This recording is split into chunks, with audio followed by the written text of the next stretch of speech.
requirements go under streamlining, and so universities' admission requirements around English says. Now, if the university accepts the TOEFL done from home, will you accept it? If a student needs an English language test for visa purposes, the current English language test requirements will remain. Okay, Tara, just to ask, if they are under streamlining, then that's fine? Yeah. So I think that we will, if I'm going to give you an answer now, and if my program management colleagues decide that I've given you the wrong answer, I will come back.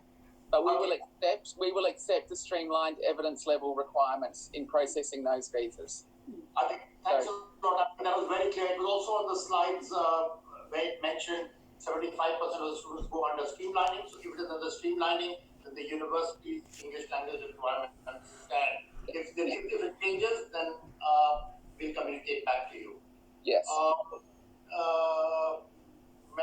Any news on medical reopening? I think they are starting in phases. What is? Yeah. There is a number of panel doctors in India that are already reopened. It can be difficult to get appointments because they're not all operating full hours. But yes, certainly many of our clients are actually getting their medicals completed. The next question is a repeat, so I'm leaving it out. I think I'm leaving the question about percentage of online study also, because I think it's clearly mentioned that about the 16 months onshore, rest of it can be offshore. So if it's a 3-year program, and even if a student studies 1 year online and then goes on and studies for 2 years, I think that part is already covered. There is a lot of talk about trying to reintegrate the sector post-COVID. My question's running away from me. Did you see that question? I think we have answered almost all the questions because there were very similar themes, understandably. People were all being covered by... Okay. So you've gone through them then? You've gone through the questions? We can leave it then?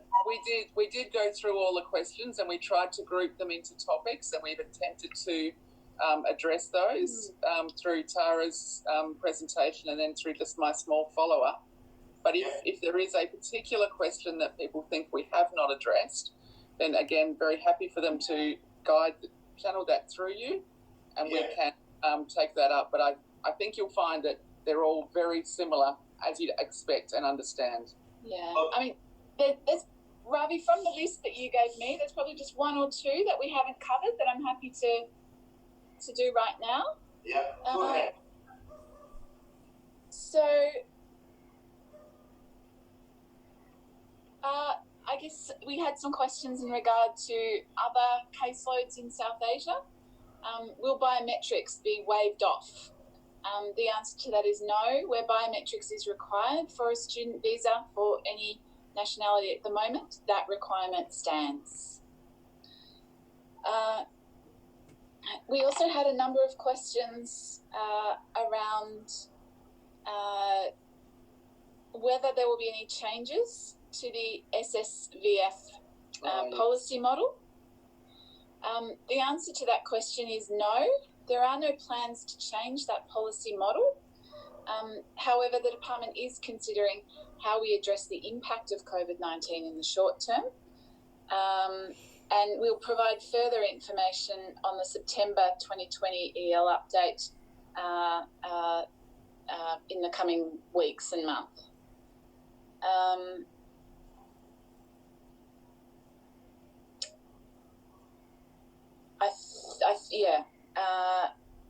Sorry, I think that question's been asked a number of times. Will there be a change in the amount of money required after the border reopens? Again, just to clarify, there is no change to the financial requirement, and no suggestion that the financial requirements or the criteria for a visa are going to change once the borders reopen. So I guess just to be clear, we're not expecting another set of decisions that will substantially change the requirements for a visa in line with decisions about the border reopening.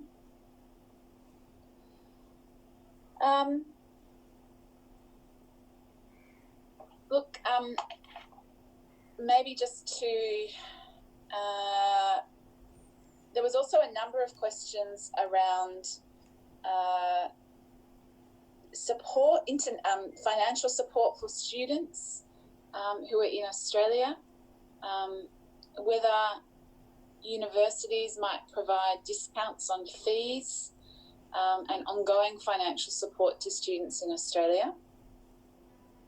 I think here I'd just say, I think at the last webinar with Austrade and DC, we covered off on the broad range of things that the government and the federal government, state governments, education providers and communities are doing to support international students who are stuck in Australia at the moment. All of that continues.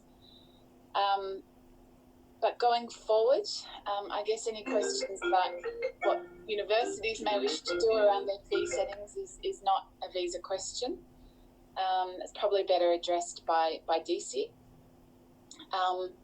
I guess in terms of looking at financial capacity to undertake a course of study from a Home Affairs and a visa perspective, we will continue to be using the same criteria and the same assessment that we always have. And we ask for your continued assistance in your counselling and work with students and their parents around that to make sure that every student who does have a visa can afford to support themselves in Australia. Finally, just to say it again, as we've been talking, I've seen probably 80% of the questions I've seen roll up on the screen have been questions about when is the border going to reopen. I completely understand the interest in that. All I can do is repeat that, you know, everyone in Australia, from our Prime Minister to our ministers to our senior colleagues, understand the importance of getting international students back to Australia as soon as possible. That will happen when it is safe to do so, and you know, we very much look forward to the day that we have one of these webinars and we're talking about the border reopening. Tara, I'm just trying to use the time. Can I sneak in 2-3 more questions which have come up, which you may have an answer to? Sure. We received a question which says, we have received an inquiry from a student from one of the universities is asking, indicating the Home Affairs is asking for an updated COE. If the student has commenced the course as per the COE, would the enrollment confirmation letter from the institution be enough to indicate the COE is still active? Yes, please. Yes. Okay, so that answers the question straight away. Then one more question which has come in from my colleague Pareen. He asked if the current students have paid only one subject fees and applying for visa now, how do they show the funds in terms of maybe living expenses or duration or whatever? If they have paid for one subject and not traveling for a while, how do they show living expenses? That there is no requirement to how they need to demonstrate the evidence of funds. So one subject would not cover a full-time study load, so that in itself would not meet the requirements for a student visa. But in short terms, they need to provide the same evidence they would have provided as though they were going to travel. So that means they'll have to provide 1 year tuition fees and 1 year of living expenses and also the health cover to cover the entire period, even though they are still in India and not yet in Australia, but they have to provide a health cover from day one. Is that correct? They have to provide it as evidence at the time of grant of the visa. We have had some discussion about whether or not the health cover can be suspended until the period of travel commences. But in all other requirements, it's exactly the same as pre-COVID, as though the student was about to travel. One more question is from Vishal Parmar. At the time of decision, does the COE need to be future dated? For example, would the department grant a visa for a student today where the current COE has a course start date of 15th June? That's not forward dated, that's back dated.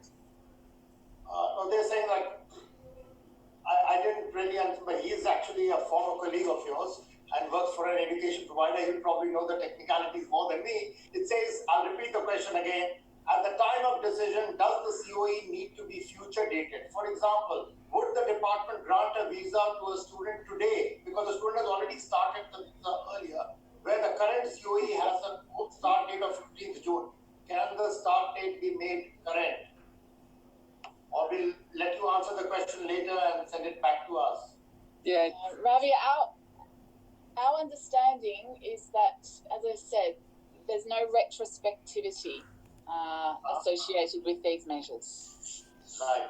So the study for the purpose of the study, the requirement would be, and Rebecca, you are very welcome to jump in here at any moment, but I think the requirement would be that the study would count from the date the student visa was granted. So if the student was already studying that online course and they were enrolled and there was no issues, then I can't see that having a COE dated 2 weeks ago would be a problem. But I want Rebecca to confirm that, if you don't mind, Rebecca, if you're still on the line. Yeah, Rebecca, unmute yourself, please. Yeah. So I just need to clarify sorry, I kind of misunderstood some of the question. So you've got a student that's currently holding a student visa, is that correct? No, they've applied for their visa. There's been long delays in processing. The commencement of enrolment was, say, the 1st of July, and can we now grant the visa on the 31st of July, even though the student, so the COE is not future dated, it is in the past by some weeks, perhaps. In terms of the student visa, we could continue to grant them policies for enough time to be aware of that. So you went a bit warbled there. What was that? So as long as there's an updated COE, we can still grant the visa. Okay, so we need an updated COE? Yeah, for the student. Are we talking about the student visa application? Yes. Yeah, we need an updated COE to be able to grant the visa. Okay, thank you. There we go, Ravi, that's the answer. I didn't understand that. We'll need an updated COE to grant the visa. Okay, so, okay, fair enough.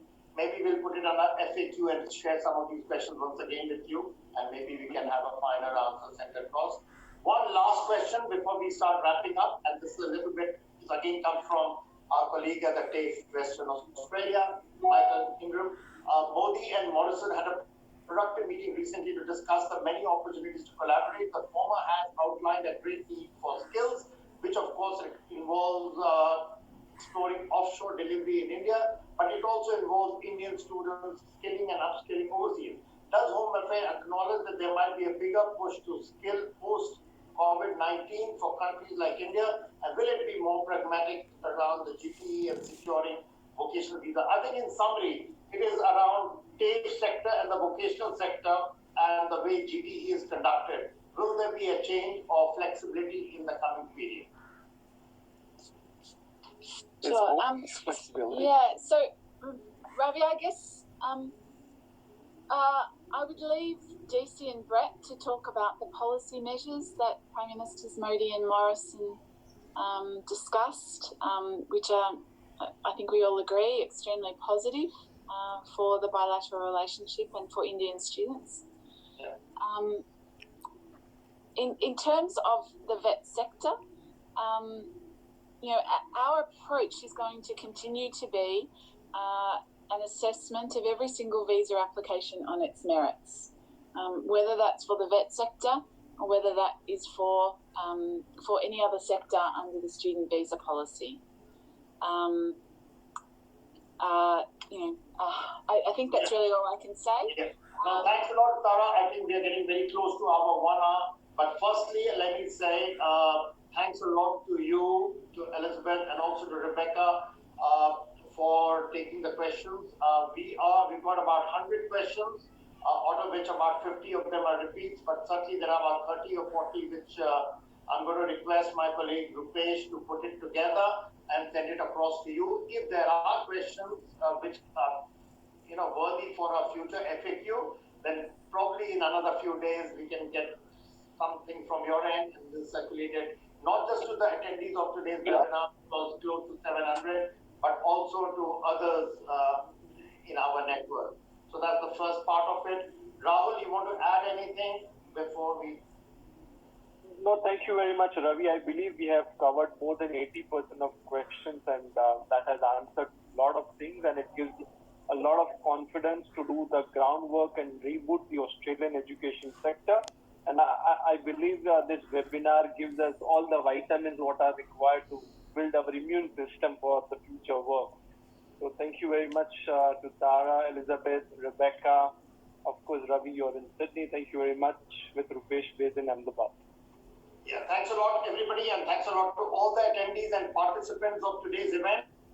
In 1 month's time, on 25th of August, we will be hosting our AE convention over 2 days. The head of the High Commissioner has kindly consented to be the keynote speaker, and of course, we are going to be having Tara join us also for a session from the Home Affairs at that point of time, and we would have several other presenters from across the spectrum of the industry. The theme of our convention is a roadmap to recovery. That is, we'll be talking about the post-COVID-19 scenario, and that's about 3 or 4 weeks from now. At this point of time, thanks a lot to everybody, and we look forward to work very closely with the department and work as a conduit, as it was referred by Elizabeth, between our members and the department, and possibly we'll have a much brighter coming few months. So all the best to everybody, and thanks a lot to Rupesh. Rupesh, can you switch on your video once? And thanks a lot for thanks a lot for your help with the technology and also getting all the questions together and sent across to the department in advance. And Rahul, of course, thank you very much.